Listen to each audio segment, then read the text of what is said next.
नमस्कार दोस्तों, कैसे हैं आप सभी? उम्मीद करता हूं कि आप स्वस्थ होंगे, सुखी होंगे और प्रसन्न होंगे। श्रीमद् भागवत गीता में आपका स्वागत है। हम यहाँ समझने का प्रयास करते हैं कि आपका जीवन कितने तरीकों से अव्यक्त होता है। अर्थात जब आप अपने आप को सोचते हैं और जानने का प्रयास करते हैं तो कहीं ना कहीं आपके अंदर वो खिन्नता, वो बेचैनी, वो अपूर्णता जो है नज़र आती है। तो उसका उपाय क्या है? हम कैसे जो है उसको पूरा कर सकते हैं? क्योंकि जब भी हम सोने जाते हैं या ऐसा जब हम उठते हैं तो हमारे अंदर कुछ ना कुछ ऐसी कमी महसूस होती है, कुछ बेचैनी महसूस होती है जो पूर्ण नहीं होती। तो वो पूर्ण कैसे होगा?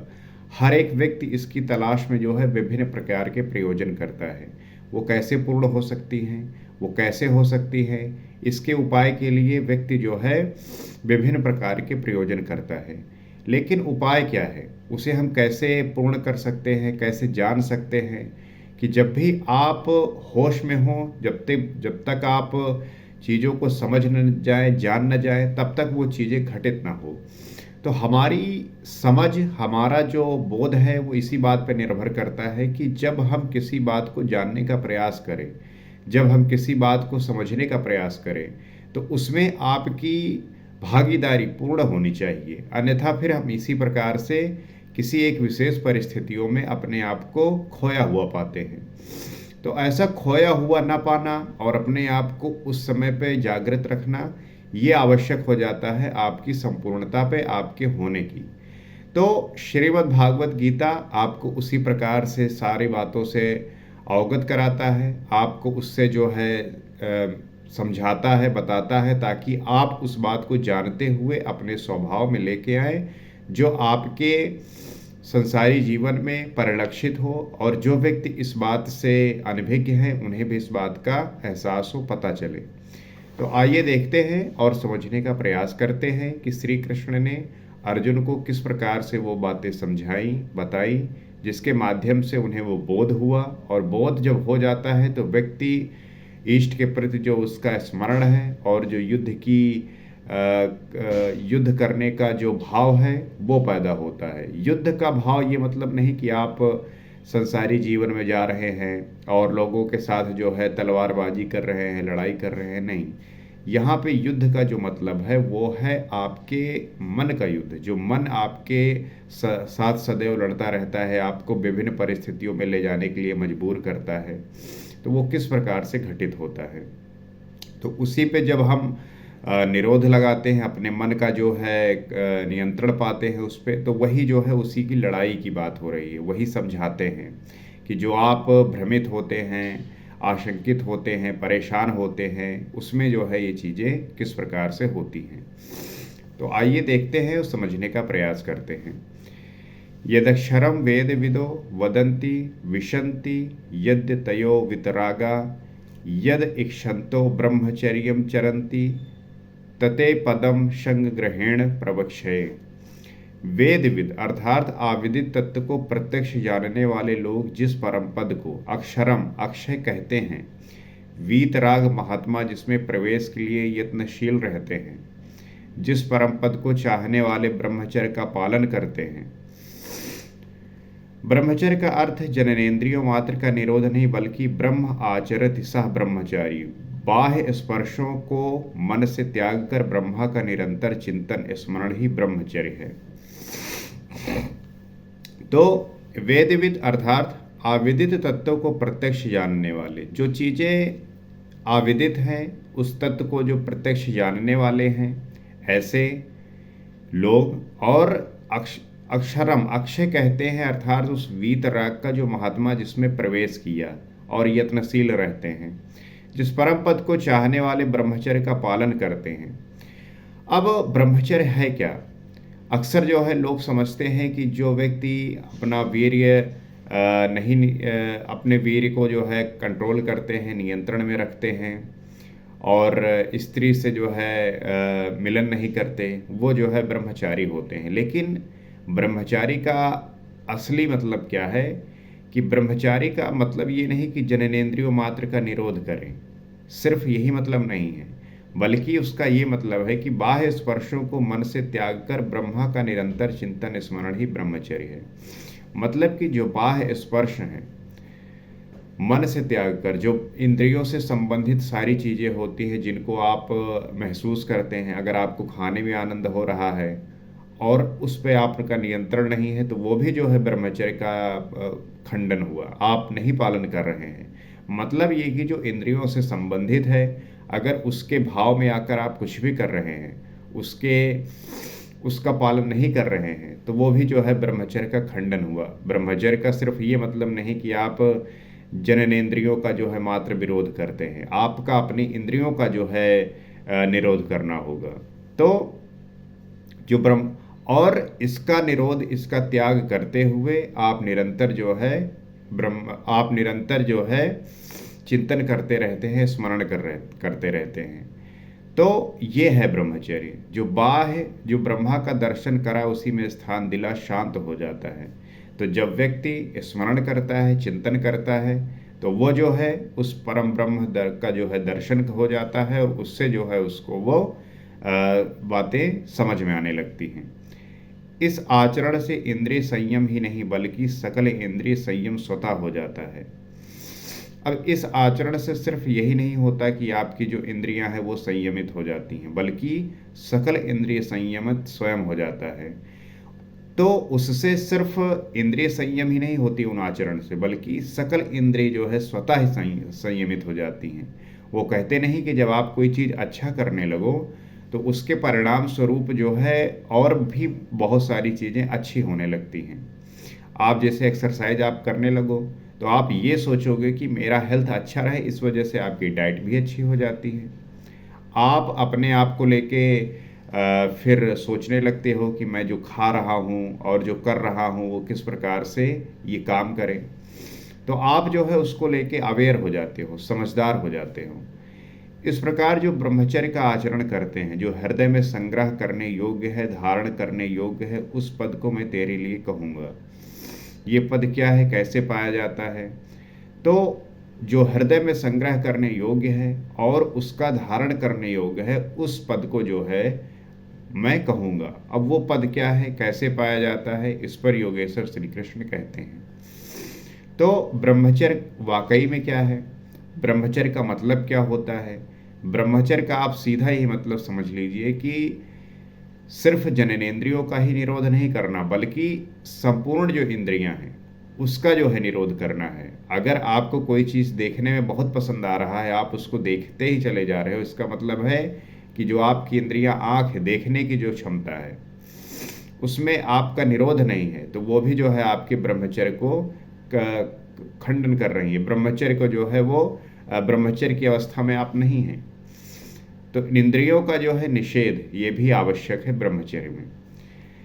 सर्वद्वाराणि संयम मनोहदि निरुद्ध च मूर्धन्या धायात्मनः प्राणम स्थितो योग धारणाम।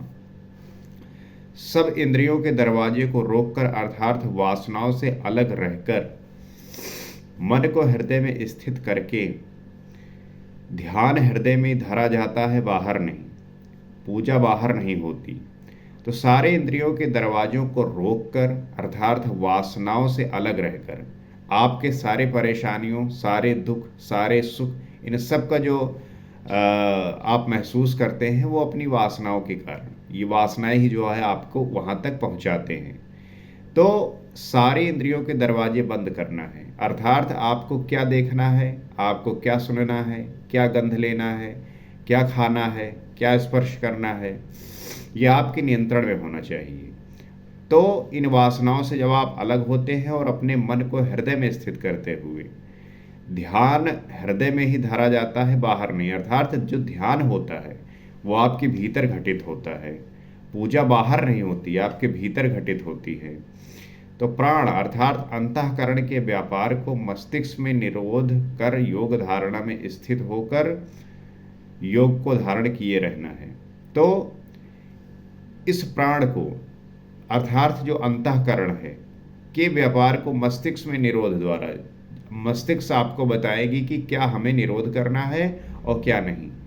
तो इसको योग धारणा करना है, उसको स्थिति बनानी है और उसके बाद जो है उसको योग को धारण किए रहना है, और दूसरा तरीका है ही नहीं। तो इन उपायों से जो है हम चीज़ें जान पाते हैं, समझ पाते हैं। अन्यथा आप जो है सदैव इसी चीज़ को जानने का प्रयास करते हैं और उस जानने में आप जो है बहुत सारी ऊर्जा, एनर्जी नाश करते हैं। तो आवश्यक है कि आप जो है सदैव इस बात का ध्यान रखें और समझें कि जो आपके होने का बोध है वो आपके होश से आएगा और समझ से आएगा। आगे कहते हैं, ओमित्ते अक्षरम ब्रह्मा व्यवहारन मामनुस्मरन या प्रयाति त्यजन देहम सा याति परमाम गतिम। जो पुरुष ओम इति, ओम इतना ही, जो अक्षय ब्रह्मा का परिचायक है, इसका जप तथा मेरा स्मरण करता हुआ शरीर का त्याग कर जाता है, वो पुरुष परम गति को प्राप्त हो जाता है। इसको हमने पिछले एपिसोड में भी समझा कि किस प्रकार से आपके अंतिम अवस्था में जो घटित होता है वो आपके आने वाले नए जन्म में उसी प्रकार से परिलक्षित होता है, उसी प्रकार से प्रकट होता है। तो आपका ये होना, आपका ये घटित होना, ये आवश्यक होता है आपके स्वभाव पे, आपके निरंतर व्यवहार पे, आपके द्वारा जीवन भर किए हुए प्रयासों से। क्योंकि हर एक व्यक्ति यही सोचता है कि अगर इतना आसान हो कि पूरे जीवन आप पाप करें और शरीर त्यागते वक्त जो है आप ईश्वर का स्मरण करें तो आपको जो है मोक्ष प्राप्त हो जाएगी, आपको स्वर्ग प्राप्त हो जाएगा, आप अगले जन्म में अच्छे कर्म के साथ प्रारंभ करेंगे, तो ये तो बड़ा आसान हो जाएगा। लोग पूरे जीवन पाप करेंगे और अंतिम समय में ईश्वर को स्मरण करते ही उनको परम पद प्राप्त हो जाएगा। परंतु ऐसा होता नहीं। श्री कृष्ण ने बोला कि आपने पूरे जीवन में जो किया है वही जो है वही घटित होता है।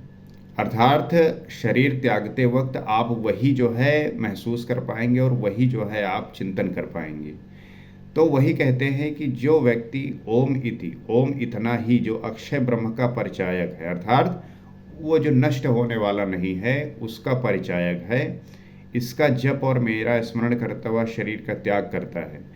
तो इस चीज़ का, ओम का उच्चारण करते हुए, मेरा ध्यान करते हुए जो व्यक्ति मेरा स्मरण कर रहा होता है, उस समय जब शरीर का त्याग करता है तो वो जो व्यक्ति है वो परम गति को प्राप्त होता है। अर्थात उस स्थिति को जहाँ पे उसके बाद प्राप्त करने को कुछ बचता नहीं।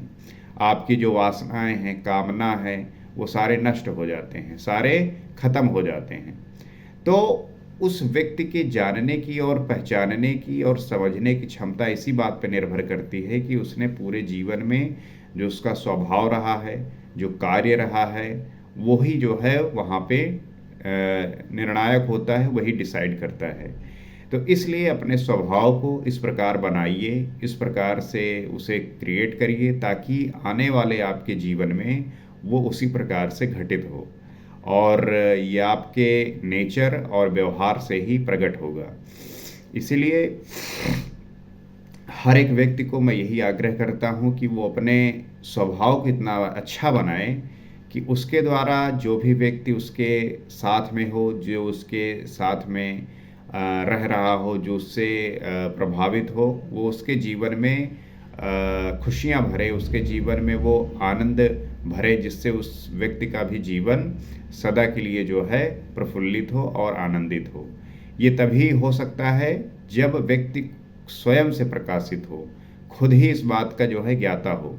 अन्यथा वो जैसा है उसी प्रकार से उस चीज़ों को प्रकट करता है, चाहे उसके कार्य हों, चाहे उसके विचार हों, चाहे उसका रहन सहन हो, देखना हो, सुनना हो, बात करना हो, खाना हो, ये सब बातें निर्भर करती हैं।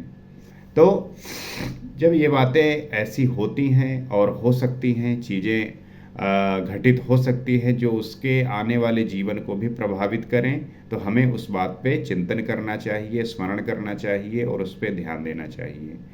तो आपके इस होने का जो विषय है इसी बात पर निर्भर करेगा कि आप जो है सदैव इस बात का चिंतन करें, स्मरण करें, और जब ये समय आएगा तब ये जो है घटित होगा और आपके जीवन को भी परिवर्तित करेगा।